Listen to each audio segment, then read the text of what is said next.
the song of the slipping belt on Marianne's squad car. Day crescendos down over the hill and straight into hell.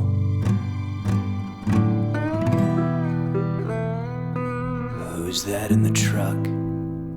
Who's that on the horse? What's the source of the alkaline smell? What's hidden beneath the floorboards of Angus's barn? Welcome to Lulu.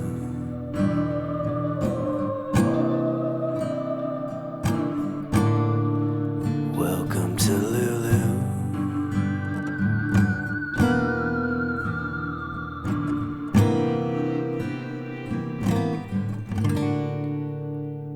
Welcome to Lulu.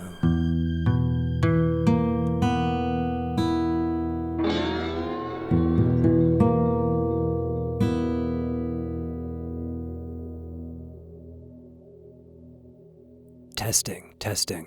1, 2. My mic sounds nice. Check 1. All right.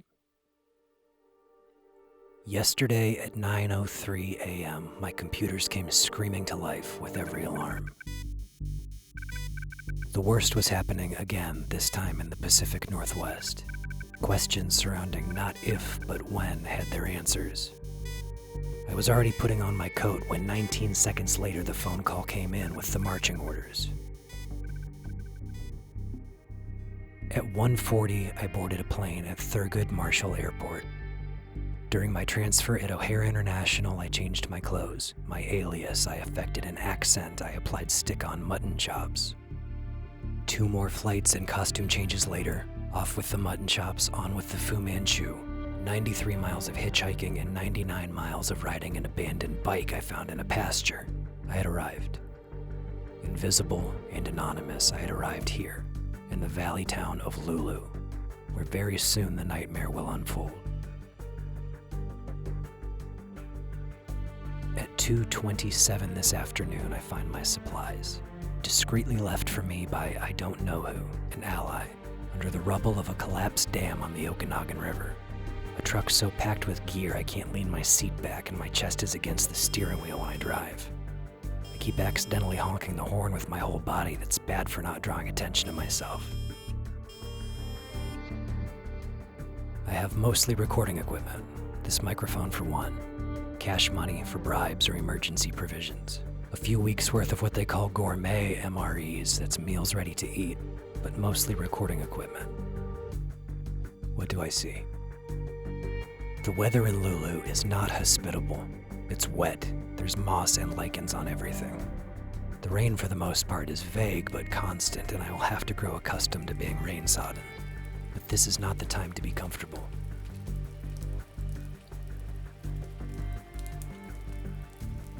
My first order of business will be to establish a line to who will be smack dab at the center of catastrophe, who everyone will soon say, like it's self-evident, is incompetent, unfeeling, and oblivious. The rain picks up a little. I track down local police sergeant Mary Ann O'Connell.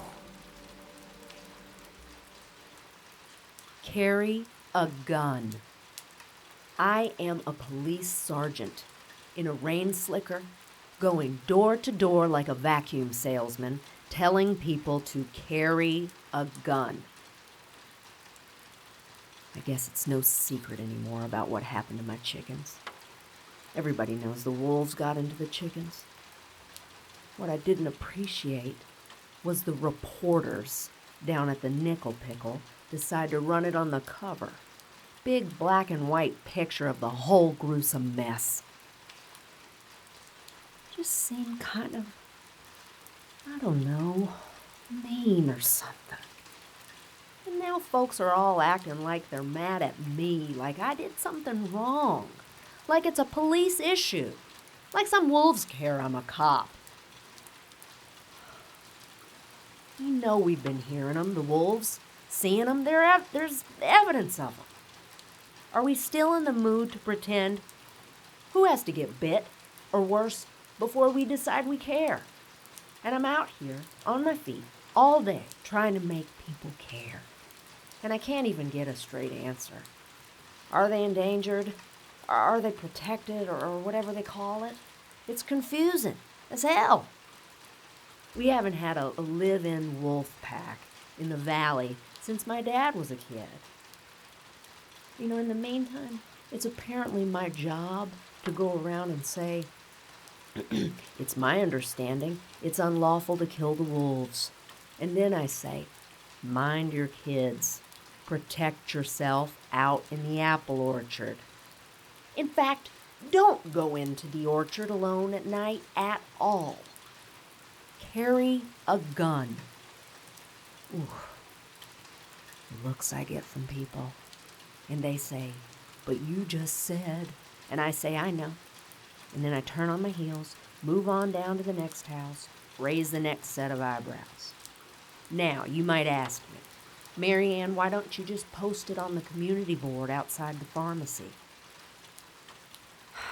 Well, it seems to me this might be a wink is better than a nod kind of situation. Maybe not too wise committing ink on paper. And I hear that, and I know it's messed up. Really makes me wonder what I'm doing out here. You know, nobody asked me to do this.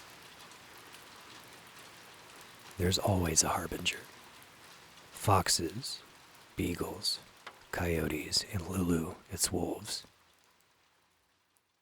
Now I need to understand landscapes and not just the geographical. What is the people as they are? So I stand at the back of a conference room with my hood up and head down at school district HQ.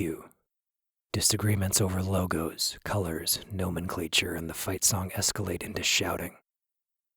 I slip out to mic up the place. Desk lamps, ceiling tiles, picture frames, and influential offices.